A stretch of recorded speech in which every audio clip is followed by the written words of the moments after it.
Cronin Finalist Webinar Series. Each year, NASPO hosts the Cronin Awards for Procurement Excellence, honoring innovation and excellence in state procurement.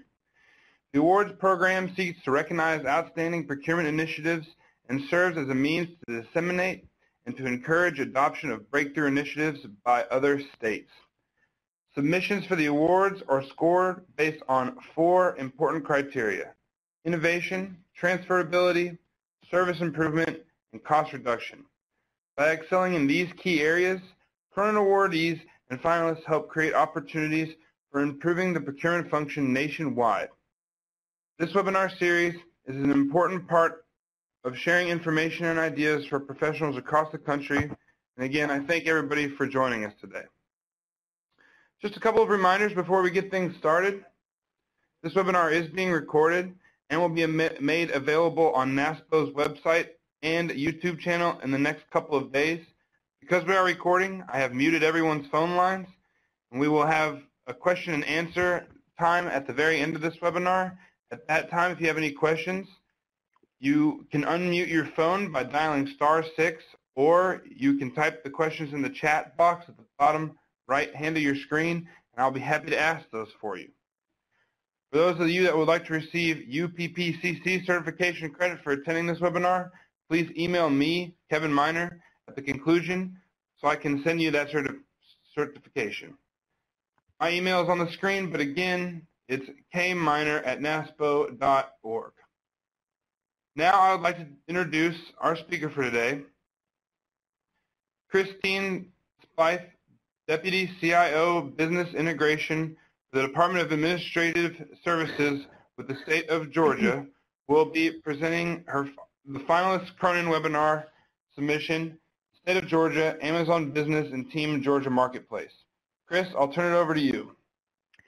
Thank you, Kevin, and good afternoon, everyone. Thank you for the opportunity to discuss our use of Amazon and Team Georgia Marketplace today. So I wanted to start off a little bit about why we did this. Back about 3 years ago, we were seeing millions of dollars of spend through our spend analytics tool that was being spent at Amazon for buying open market type things. We also noted a large volume of Amazon Prime accounts were being purchased.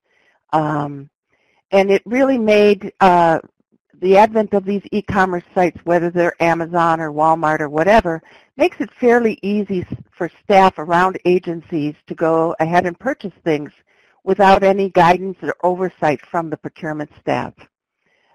So for years now, we've had statewide contracts and catalogs for the goods that are under statewide contract available through our ERP system, so that users could go in and select the items off a catalog, put it in a cart, take the requisition through an approval process and to a PO and dispatch it, and the buyers around the state were involved in that process. But if you think about it, for open market spend and with all the avenues available today to people, Amazon and other like sites allow users to pretty much buy things, get them shipped to wherever, and doesn't really interact with the people who know the procurement rules of the state and know what's under statewide contract or not. So because of that, we decided to look into moving Amazon Business into our marketplace so our shoppers had one place to go and that we could drive people across the state to find the items both on statewide contract and off of statewide contract. You know, it's nearly impossible to have a statewide contract for every type of item that all of the diverse agencies are going to be using over the course of the years. And often there's just small items that they need to buy for different needs, different programs, and that process was being done a lot outside of our systems. We were capturing data through P-card spend, but it often doesn't give you the kind of detail you need to see what's being spent. And the bigger issue we saw all along was that we give these buyers all these state policies and code that they need to follow as far as what's procured for the state, but their doors were kind of opening up wide to the user communities for them to go shop wherever they wanted to, get the items shipped the next day, and not really interact with the procurement staff at all. Our site does allow our users to go in and with one cart select items from both on statewide contract and without.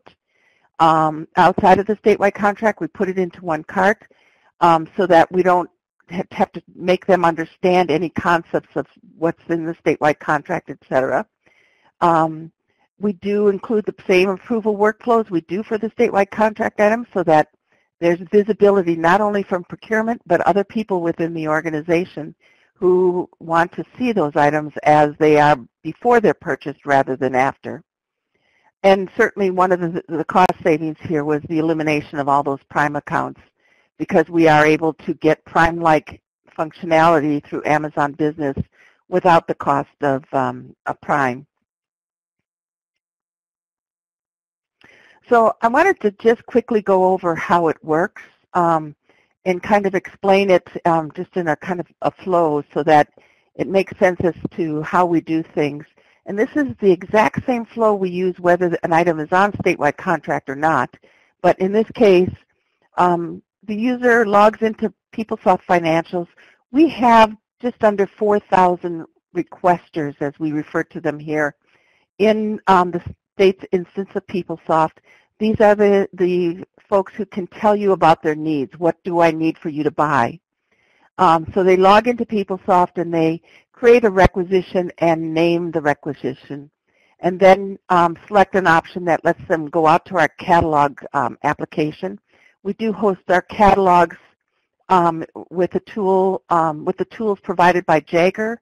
It used to be called SciQuest, but it's Jagger, and it allows us to have really three types of catalogs. Punch-outs, which I hope everybody's familiar with. Those are catalogs that are hosted by the supplier themselves, and we're going out to their site to get the goods and services and bring them back into our carts. We have hosted catalogs. Those are ones that we're hosting through our Jagger instance itself. They're all hosted in our cloud application. If a change needs to be made, it's done with some oversight as far as approving any changes to pricing or items that are included in those catalogs. And then we have something we call self-hosted here, which is just a way we've stood up some smaller catalogs for some statewide contract suppliers that we wanted to make sure had visibility when people search in our marketplace, but they didn't have the wherewithal to create a catalog themselves.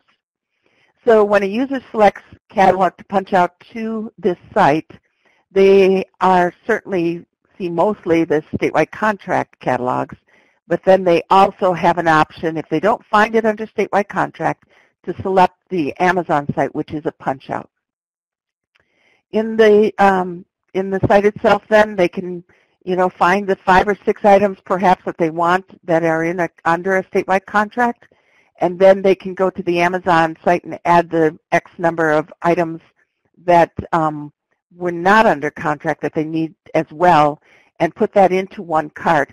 And that process is important to us because we don't want to bother the approvers of this process with separate requisitions for every supplier that the user finds an item they want to purchase from. So it's one cart that gets moved into one requisitions for the approval process. Along the way, if they are in Amazon, they do get warnings. We have curated the items because Amazon has over 2 million business suppliers in their marketplace. And of course, there are some things that will overlap with our statewide contracts. So if it is a mandatory statewide contract, we curate the item, meaning that in Amazon's technology, it puts up warnings 3 times through the process that tells the user the item may be under statewide contract and to please get advice from their procurement person before proceeding. We do let them purchase the item or put the item in the cart really and get it into a requisition because remember the process does include the buyer being able to see these items and they can do a final correction on the requisition before it's staged to a purchase order. So, and there are times, a couple of things about that. The curation is at a high-level category level. So there are things that, for example, if you curate at office supplies, our office supply contract doesn't necessarily include every office supply that you can find out on Amazon. So the warning is there to allow them to buy items that are not on statewide contract, but to remind them there is a statewide contract for office supplies. So once they go through the process and create the cart, they select a return button to go back to our requisition tool, which then creates the requisition, and once they submit it, it sends it through our approval workflow. So what our approval workflow is about, and it can vary by agency, but minimally we recommend to agencies that the first person who approves it generally is the manager of that resource, to make sure they're okay with them buying these goods. In some agencies, the preferred approach is they have the budget people look at the items first to make sure there's budget for it. So that's sometimes a variance for the different agencies. Once the budget person or the manager approves, then it moves to step 2, which is, again, the reverse of that. We have most agencies doing a minimum of 2 approvals, but there are certainly examples, especially if the funds that they are going to use are grant funds, where the grant owner might be brought in as an approval person, or some other person in the organization, perhaps someone in IT, to approve something that's being purchased that's an IT product. So that process then completes, and the final step in it is it queues up for the agency's defined resource who is going to take those requisitions. They are the trained procurement staff within the organization. They are the ones who have had the training as to what the procurement policy and law is within the state of Georgia, and they're the ones that look at the items. They can edit the line, take items out, and go back with that cart and add things from the statewide contract if they know that the contract is available for that item at a reduced price. That then, once they finish their edits and they've approved it, the normal purchase order process occurs, which is it dispatches to the PO gets created, and it dispatches out through our SideQuest or our Jaeger application, again, electronically, in this case, back out to Amazon. The final step in this process is to kind of tie everything up with a bow, which is that every night we take all of our P-card transactions that have occurred the previous day, and we load them into our ERP system, which is PeopleSoft. When those transactions come in, we use some tools to auto-reconcile them against the purchase order. If it doesn't auto-reconcile, which sometimes it won't if you ordered 6 and they sent 5, or if the price changed for some reason, then the user would manually reconcile it, add the receipt they've received from Amazon, and complete the whole that process so that the transactions then are staged into our voucher payment every month at the end of whatever the schedule is for each agency to pay their Bank of America bill. So we really create a whole history of who approved this open market purchase, who wanted the open market purchase, who approved the open market purchase, and then when it went out to the vendor, that the goods were received and the payment was made. And that is important to us because we can, the bottom bullet on this slide talks about the controlled ship-to locations. One of the big challenges with e-commerce today is you can ship things anywhere, which is a good thing, but it's also can be a thing that lends itself to fraud. So by working this process through our ERP system and managing the ship-tos by the controlled ship-to locations we keep in our ERP system, we can control where everything is being shipped, rather than allowing for, the occasional person who thinks, well, maybe that would be better in my home. So it does allow us to kind of put more controls over the whole process. So with Amazon Business, there are over 2 million vendors. With a lot of them have business-exclusive merchandise and pricing that you won't find on the Amazon consumer side where you get the Prime account. You do get Prime-like functions. There are numerous to list, but the big one that everybody was looking for was free shipping and 2-day delivery. And so you can get that with a purchase of $49 or more. And one of the things that was important to us and that we worked with Amazon on, we merge our users. So if you remember early on, I said we had a large number of Amazon Prime accounts that we saw that had been paid for. At the time, those accounts were $99. I believe they've gone up to $119 now. But when our users come in from our ERP system, they're logging into PeopleSoft. They're going to the requisition selection on the menu. And when they select the item to punch out to our catalog site, we pass their information over to Amazon. When we do that, Amazon uses the email that's associated with the ERP account to look up to see if that person has an Amazon Prime account. And if they do, it merges that account. So now that account becomes the Amazon business account. The Prime account no longer exists, and all shopping then happens through this site. If they never created an Amazon Prime account, then it just goes through and creates their account. The first time they do log in, they have to give some information, including the card number that they're going to be using for their purchases. Right now, we have Amazon set up to only use purchasing cards, but in the future, we are working with them on an invoice process for areas that don't necessarily want to use cards. So the login, then once that happens and they've set up a profile, then they're good to go every time they come out to Amazon to purchase more. We have currently about 815 users that punch out from our system to Amazon. That is less. We have about, like I said, about 3,800 different requesters, but not all of them have the need at this point to use Amazon. So we do monitor it a little bit and see, who's using it and what they're using it for. Another key point for this is if we were able to set up the tax exemption set up for state purchases at the parent level, which is the state of Georgia's DOAS account, rather than each agency having to go through that process. So it does help to encourage agencies to do that because it saves them work. It's one of the things we use to help to nudge agencies to focus on using Amazon this way.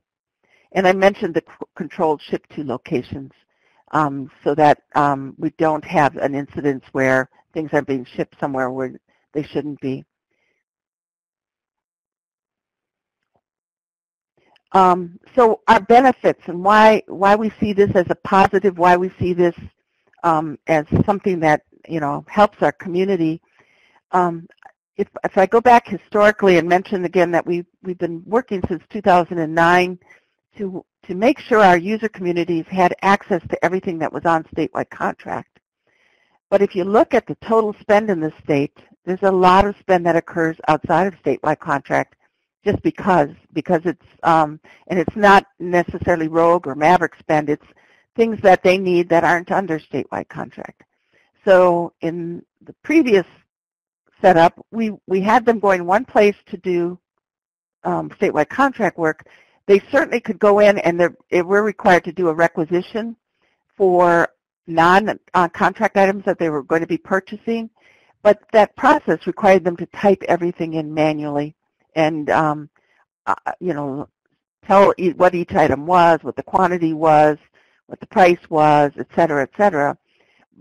So it made it a lot more work for requesters and buyers to get the items that weren't on statewide contract.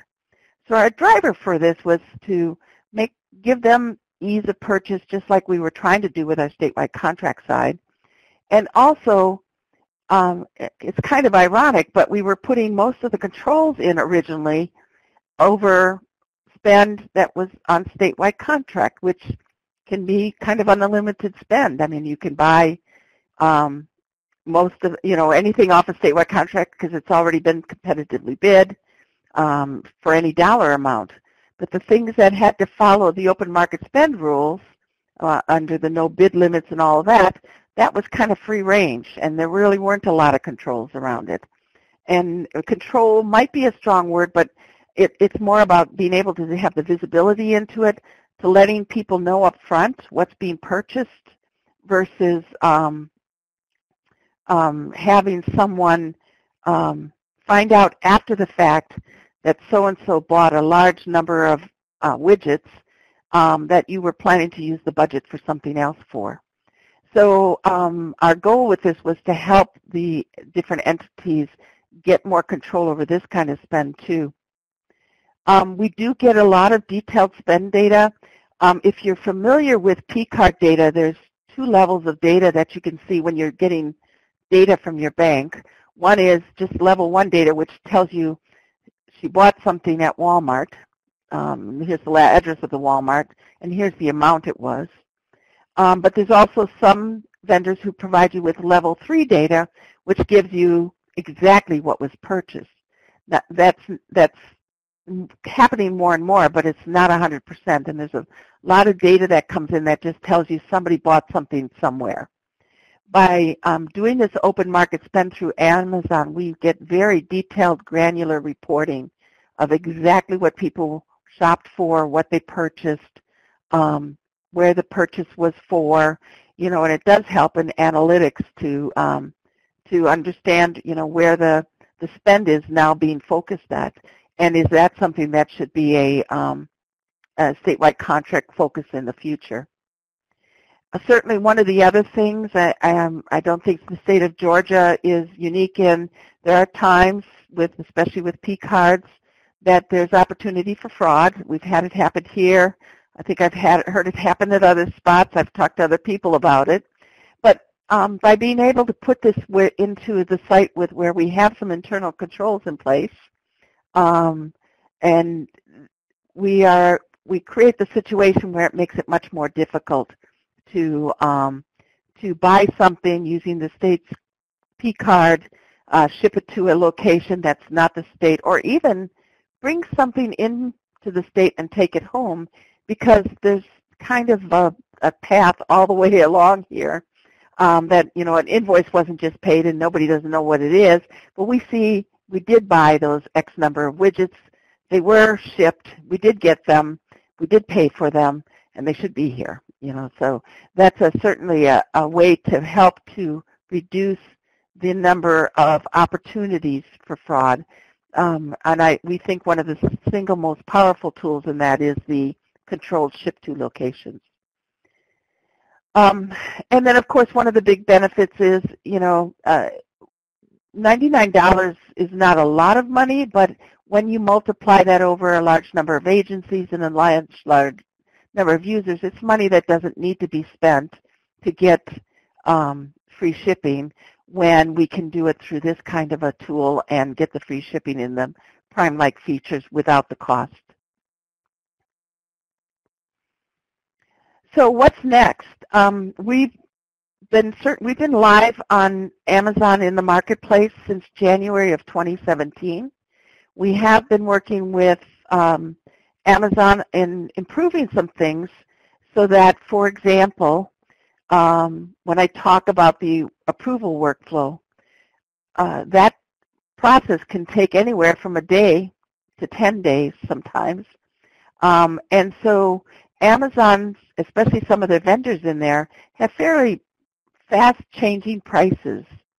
And we were having an issue with the price changes coming back once you did dispatch the PO, that the price that it was at, X number of days ago didn't match the price now of the item through Amazon. And so there would have to be change orders and corrections, and it causes extra work. So what we did with Amazon is we got price locking for 7 days, and that has eliminated the problem completely. What that basically does is they've locked the price so it doesn't go up during that time on any particular item, so that it has time to work its way through the approval process, especially if somebody's not available at a point in time, so that they don't have to go back and make a change in any way. So we're also working with them on being able to limit or minimize the number of emails that go out to our user communities. Of course, Amazon likes to market. We all see it. If anybody's got an Amazon account or a Prime account, I'm pretty sure you're used to Amazon sending you items that you might be interested in because you've bought other items of the same type. We're working with them that while we certainly may want those to go to some users with a special interest, we don't want that to go to every one of our requesters, so we're working with them to see if we can have that turned off. We're also just engaging with them on a project to get small businesses and disadvantaged businesses or credentialed businesses into noted for Georgia, noted in the system, so they can be promoted in the search when appropriate. So, for example, if it's a Georgia-based small business, they have the tools now at the state level to define what does this Georgia-based small business mean to us, and then allow us to put that credential on a business so that when one of our agencies are searching for some good or item, they can be promoted to the top of the list so that we are encouraged, especially for some purchases, to buy local if possible. It's not a requirement, but it is a preferred, and there are certainly a lot of purchasing staff within agencies who bring this up, that they do want to be able to use the small businesses in their area if it's available. So we're working with Amazon not only to take the small businesses that are already there and promote them, but also to bring on other businesses that our buyers work with that would make it easy for them to go do their open market spend in that way, rather than to have to do separate processes for each of them. So that's just kicked off recently. We are resource that works with our suppliers across the state has working on the project and hopes to have something in place in the next few months with that. The other thing we're working on with them is an invoice process for agencies who have really put some controls on their P cards and don't want them used as freely as they have been in the past, and have limits on their P card usage. So we're looking at turning on a P card process, an invoice process, which would allow the user to go in and make the purchases, but instead of it being paid for on dispensing of the item from Amazon, it would be the traditional invoice process would be received, and then payment would occur that way. We are trying to encourage Amazon at this point. It is turned on at the business unit level, and we would prefer to give options. For example, there might be some P card users within the same agency who you would want to use a P card, and others who don't have one or would prefer to just do the invoicing. So we'd like it more of a toggle, I want to do it this way versus that way, versus it being business unit wide. So we are working with them to see if we can change that process a little. So we are also looking to work with some of our agencies, one or two, to pilot this in the near term so that we can see how effective it is and if it's something we want to turn on for everyone. And with that, I think I'll open it up to questions. I do want to stress that this is not, open market spend is not necessarily a contract, right? Open market spend generally is what we're targeting is the spend below our no bid threshold, which for the state of Georgia is $25,000. So if it's not on contract and if it's not a mandatory contract, resources around the state can purchase up to $25,000 without going through a bid process. So there's plenty of opportunity there to purchase. If you look at our Amazon purchases, they're not huge. They're $100, $200, sometimes $50 purchases versus, $1,000 purchases and so on. But I did want to stress this is not a statewide contract. We did not, we work with the terms and conditions that are of using Amazon's marketplace. This is, again, just to solve the open market spend issue versus trying to make this a statewide contract at this point. And with that, I'll open it up to questions.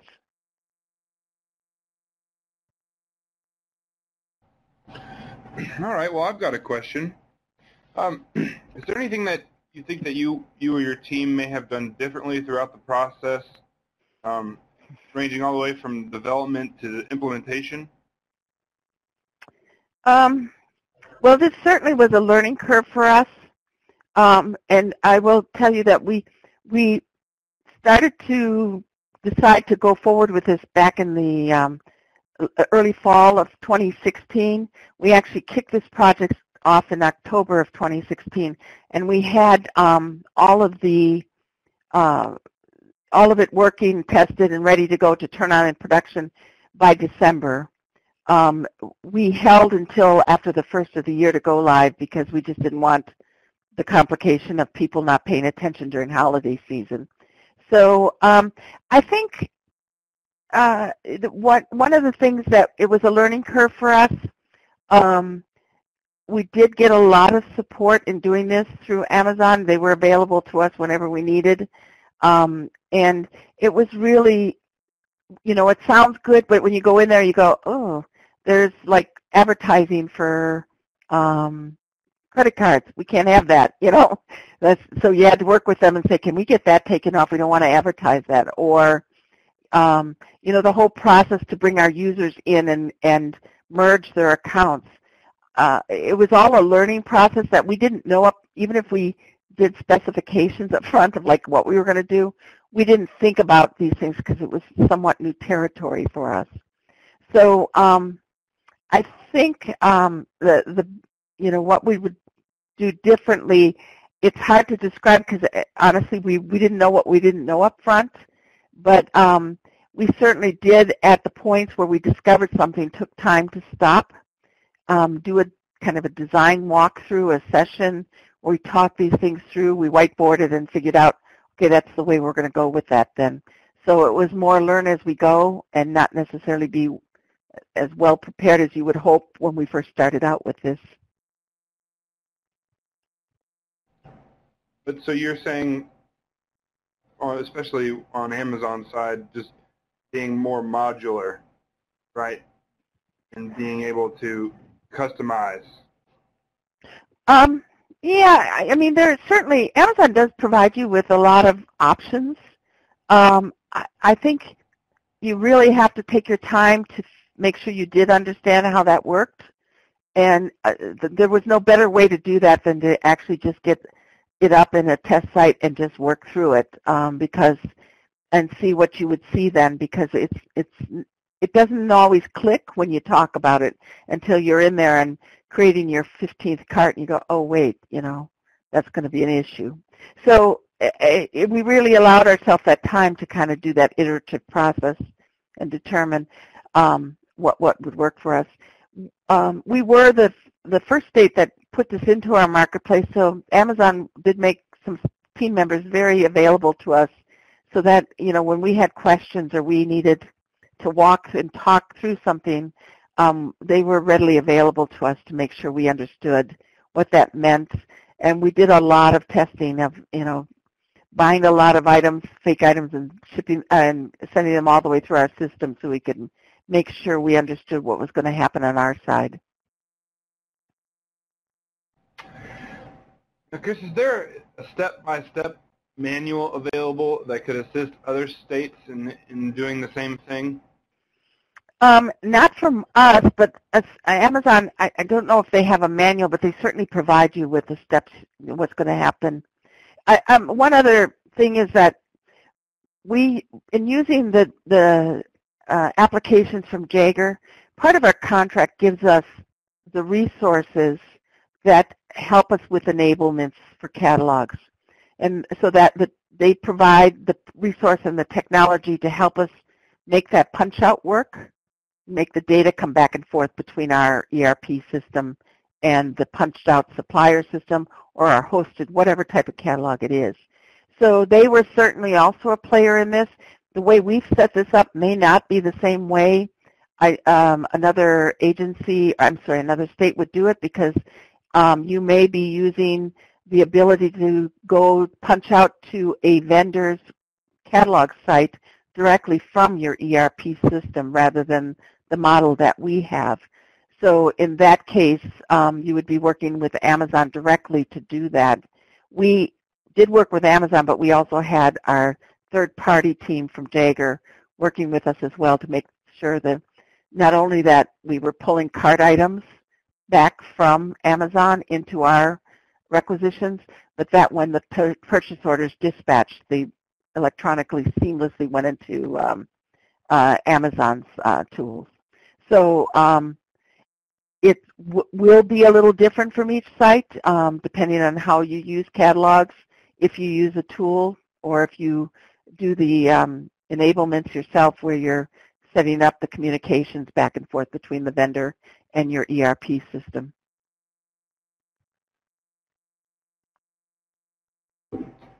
Interesting. Do you have any advice for states that may be trying to do something similar? Yeah, I think the thing about it is to, well, certainly one of the things we ran into is that I don't know that it was completely understood when we first started this process, that our way of communicating may have been too technical and not enough making sure people understood what we were talking about. So certainly I would make sure that you have your business goals aligned and you understand what you want to achieve with this. In this case, we were really trying to achieve the ease of use for our user communities, and also put more controls around that open market spend. But you may have other reasons. So one of the things that I manage a group of business analysts here, that one of the things I always challenge them with is to test what their outcome was against the original business goal. Does that really meet that need? Does that really do what we originally intended it to do? And if not, is it because it's better? And if it is, that's okay. But if it's not, we have to go back to the drawing board and figure out how to get there. And so, I would make sure that first, it's not just something somebody puts out there, but that, you really understand why you want to do it and what's going to nudge your users into wanting to do it here rather than going out and buying another Prime account and doing their spend that way. And I will tell you, there are certainly people out there that are still kind of doing it on the back side. We didn't mandate this. We kind of used the behavioral economics approach of nudging people. What's in it for me? Why is this better for me? And certainly that's how we got to over 800 users, not by saying you must now do it this way, which is preferred. You want to get them to get in there and use it because of the value or the benefit to them. Absolutely. We just had another question come in. Is there any thought about expanding the use of Amazon beyond just a marketplace use application? The reason that they're asking this is it seems like Amazon could almost single-handedly replace a number of commodity contracts in some of the elements, such as the advertising, were considered for government applications. So is there any way that you can expand it beyond just marketplace? It certainly could work. That actually isn't my area of decision making. The state purchasing officers really, it's theirs to decide how they want to handle going forward. I do understand that I think it's U.S. Communities now has a contract with Amazon to use in place of some of your statewide contracts. And, I get back to discussions we've had here that e-commerce is really changing the way shopping occurs in this world, and that, the days of, working with the local Staples even and having them fill up a box and ship it or whatever are long gone. It's now a distribution center that gets it to you, even if though there's a Staples down the street. And that's evolving to more and more online, less and less brick and mortar approaches to shopping. So it's certainly, and the other discussion is that if you're in a marketplace that has over 2 million vendors, you have to do something to make sure you get purchased from once in a while, which generally is not only quality of item and good rating, but it's also your price. So, for the future, does that mean that there's enough competition out there to get the prices down to make it used more for total purchasing rather than, for just open market spend? I'm not the procurement person and responsible here, so those are decisions, I think, long-term that everybody's going to be faced with as you've got your communities of people in all of your agencies and authorities and stuff who have more and more access to buying things themselves rather than buying things through the procurement staff within their organization.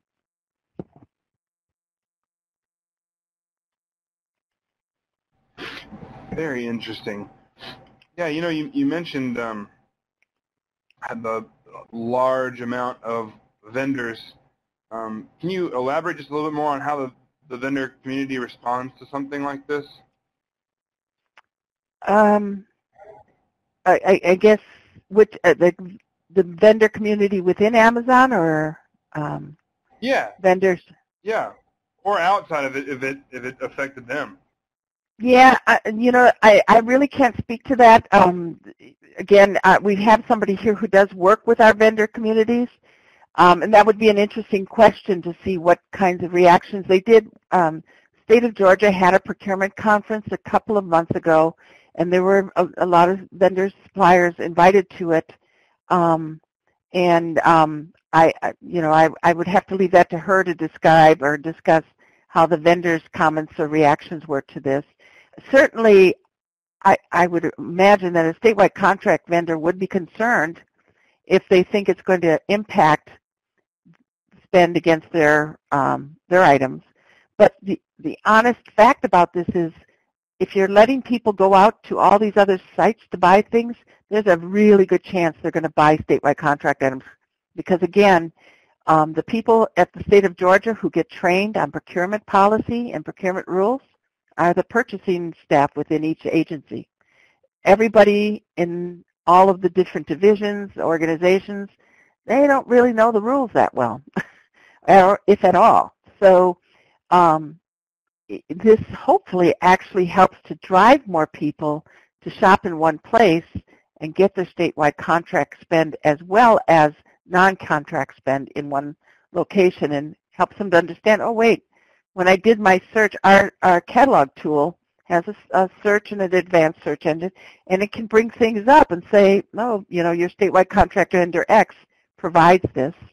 And then if you don't find it, then you can click the open market button, and it goes to Amazon. But first, you're going to search and see, what can I get from my statewide contract? So this gives us those kinds of nudges to the user communities that they never had before. We see people going out to the site for our office supplies vendor, and they go directly out to their website for purchases.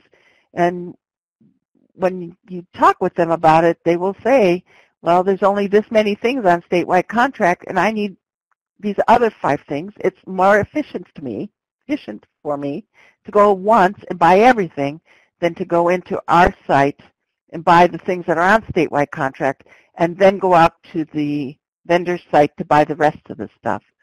And so, you know, in trying to look at ways to make the user experience easier, faster, and also help them to focus on or follow the rules that are in place, we're trying to break down the barriers. We're trying to say, you know, here's everything together. Here's where you can shop. Here's where we can help you to shop for the things you should shop off a statewide contract. Here's the things that you can get if they weren't on statewide contract.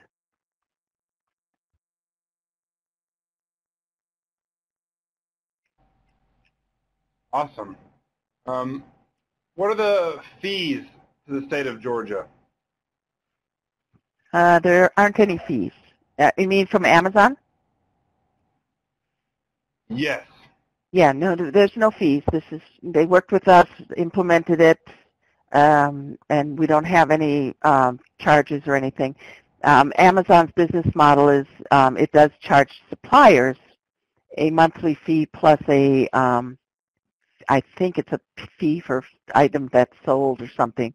It actually varies depending on what kind of program a supplier signs up for, how much support they want from Amazon.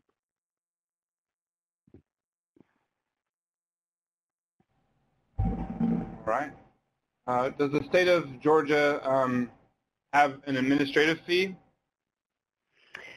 We do for statewide contracts, but we do not for this because it's open market. So there is no administrative fee from Amazon for items purchased.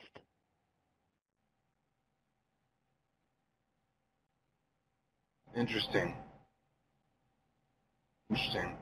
A lot of forethought put into something like this too.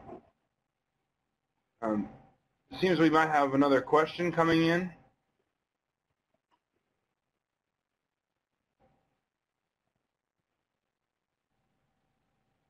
Can you explain Georgia's bid limits? So Georgia has a no bid limit, meaning you can purchase items up to $25,000 from a particular vendor without going out to bid. So if you're looking for some type of widget, you know, and you're buying it for less than $25,000, you don't have to do a RFQ or anything for it. The same thing with services. If the services is going to stay under that $25,000 limit, then you can go ahead and purchase it without going out to bid.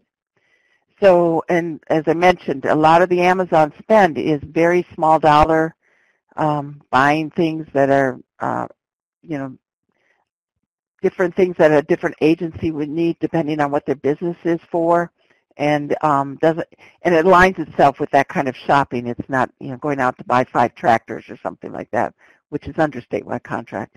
But anyway, so that's the rule here. That was changed about, I think it was 3 or 4 years ago, that it went from $5,000 to $25,000. That's under on the code now.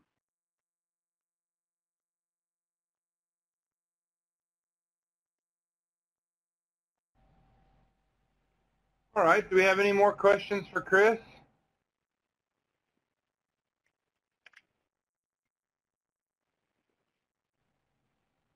Okay. Well, hearing none, seeing none, I will go ahead and start to wrap this up. We'll wrap up about 10 minutes early. Chris, did you have anything else that you wanted to talk about? No, I just thank everyone for inviting me today. Hope everybody has a great afternoon. Yeah. We're very happy to have you, and Chris, thank you so much for a wonderful presentation. And I would like to thank all of you for joining us today. For everyone that attended, remember to email me, Kevin, at kminer@naspo.org if you'd like to receive your certification credit for attending today's webinar. I will be posting this recording of this webinar to NASPO's YouTube channel in the next couple of days. If you would like that, you can find it on there or email me and I can get it to you. You can share this with your colleagues and those that were not able to attend today. If you have any questions, Again, feel free to reach out to me directly at my email address. And I want to thank everybody again for joining us, and I hope they have a wonderful rest of the day.